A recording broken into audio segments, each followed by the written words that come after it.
Stanford, Northwestern, Vanderbilt. In the ACC, it's Wake Forest with lofty academic standards, but looking to play big-time football.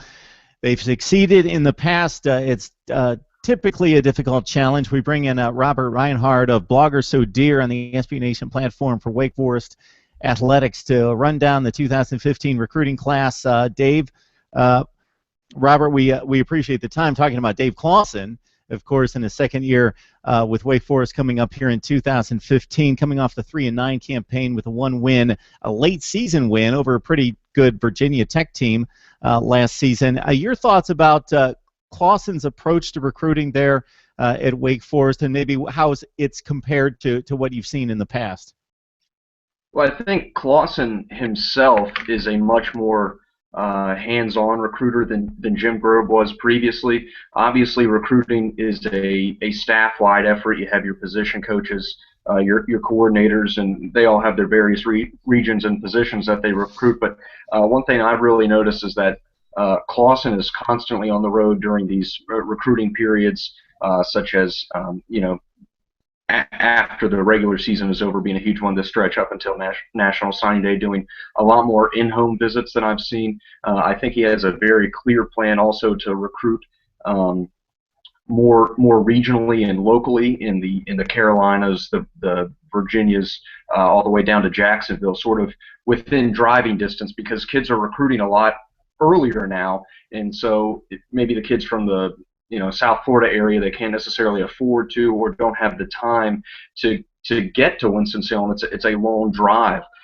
So until the NCAA allows schools to pay for official visits earlier on in the recruiting cycle, I think that's a good adjustment, and we've seen a lot more local recruits in the 2015 class.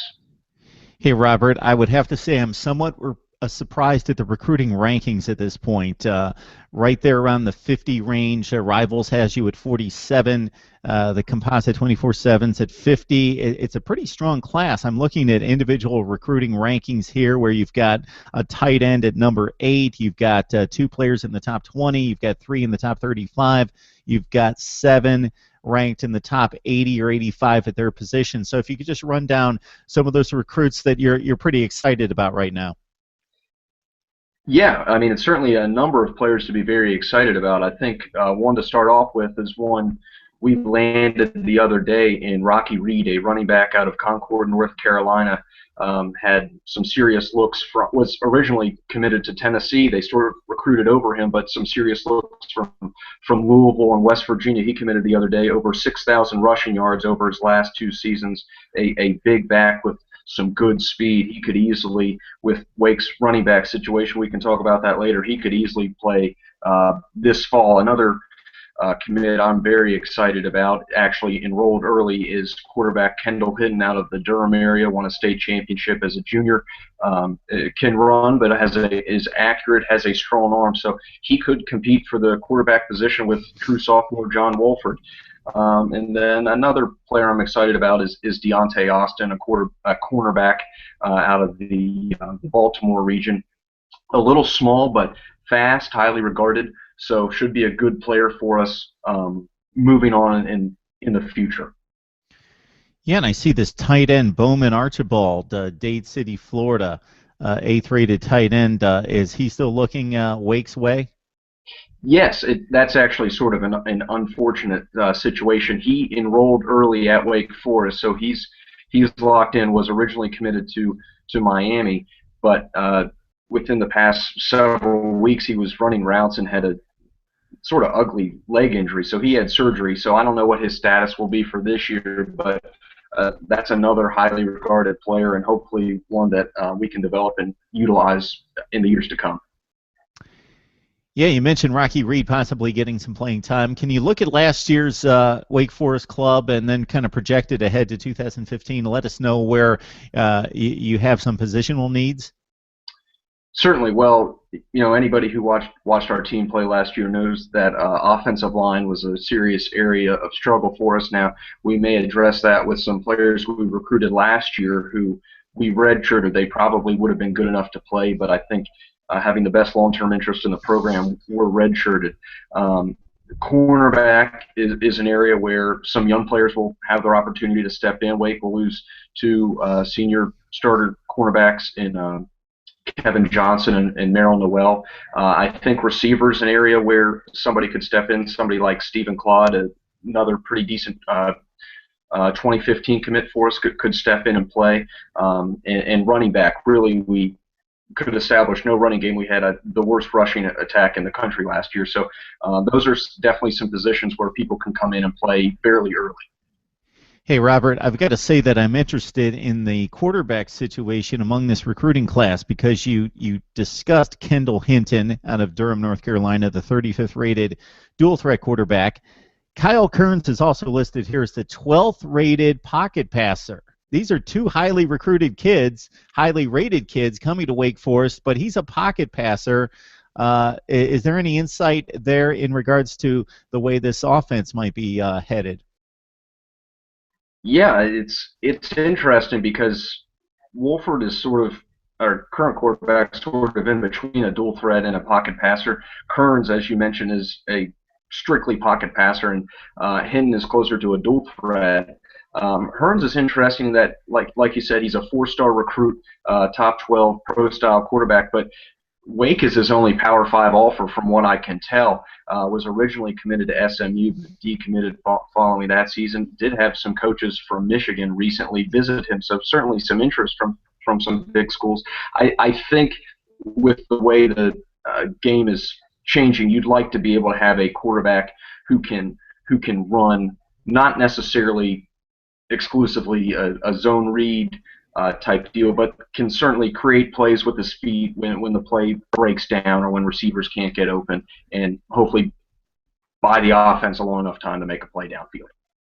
And I mentioned the individual recruiting rankings, understanding that that's just a starting point. We both know that if we go back through the recruiting rankings, I think the team rankings mean a little bit more than the individual rankings because you're dealing with 25 players roughly per recruiting class, and we see the Florida States and Ohio States and Alabamas consistently on top, and that plays out on the field. But if you look at individual kids, it's always interesting going back 3, 4, 5 years, and you see these kids rated in the top 10, and you've never heard of them because they barely saw the field versus guys. We just saw quarterback for Ohio State win the national championship, and he was like a 35th rated quarterback. So the ratings mean something, but these kids obviously have to apply themselves, and the coaching staff development is a huge end of this that we see play out mostly at places like Michigan State and Wisconsin that compete on a national level and don't bring in recruiting classes that are rated any higher than like 35 or 40. Yeah, and certainly. You can point to Russell Wilson in the Super Bowl. I think he was a 2-star prospect. So there are certainly plenty of examples of lower-rated recruits who go on to be NFL and college superstars, and plenty of 5-star prospects who are bust. But you're absolutely right. When you look at the recruiting rankings on an aggregate, and you look at the team rankings year by year by year, Ohio State wins the national title this year. They've been recruiting very well under Urban Meyer. FSU wins last year. They've been recruiting very well under Jimbo Fisher, and obviously Nick Saban in Alabama. So if you go back and look at the team rankings and then sort of compare those to the AP top 25, you'll see a lot of overlap there and a lot of correlation there. That said, Robert, I mentioned a couple programs that are down typically in the recruiting rankings that win well, that do well and win their fair share of games. Being in that top 45 or 50 range, that you've got to be fairly optimistic about that. Yeah, certainly. I mean, not every school would be thrilled with 47th top 50th recruiting class, but for Wake Forest, this is a very good start. I went back and looked at our rivals' team ranking finish over the last several seasons, and obviously it's not done until Wednesday, although we're pretty firm with most of our commits. But we're 47th now. We were 59th last year, and that was thanks largely because of who Clawson and his new staff recruited over the 6 weeks he was on the job. 58th the year before, but then the years before that, 70th, 69th, and 64th, I believe. So it's really no struggle or no surprise when you see our team that went 3-9 this past year, 4-8 the year before, 5-7 the year before, and really had to rely on a true freshman quarterback last year. With recruiting rankings like that, that's why we struggled. It's encouraging to see that hopefully, if not this year, hopefully by 2016, that we'll be a bowl team again. But you look at the recruiting rankings, and they tend to play out on the field eventually. I'm reading between the lines and thinking that Wake Nation's fairly optimistic and fairly happy with the selection of Clawson as head coach and what you've seen thus far, despite only winning 3 games last year. Yeah, I think Wake fans are certainly very optimistic about Dave Clawson still. Like I said, he came in, recruited very well. He's very good with the public. And, even though we went 3-9 last year, I think it was pretty clear to see that we were overwhelmed in terms of pure talent and strength on the field last year. And really, it didn't matter who the coaching staff was. They were probably going to go about 3-9. But we competed hard in nearly every game up. Granted, we ended up losing, I think, 42-3 against Florida State, but we were up 3-0 after the first quarter. So we came out, we weren't intimidated. Tied with Clemson late in the fourth quarter. Tied at Louisville in the fourth quarter. Competed hard. Got that much needed win over Virginia Tech at home, a team who upset Ohio State early in the season. So that's certainly a quality win for us. And then we put up our best offensive output in the last game of the season at Duke. So, and then this recruiting class coming in. So I think people aren't really going to judge Clawson on his on-the-field performance until 2016. I think that's a team that has to make a bowl game. But certainly people are very optimistic about Clawson. Robert Reinhard joins us from Blogger So Dear on the SB Nation platform for Wake Athletics. Robert, we appreciate the information and also the insight. Oh, thank you very much for having me. I'm happy to be on.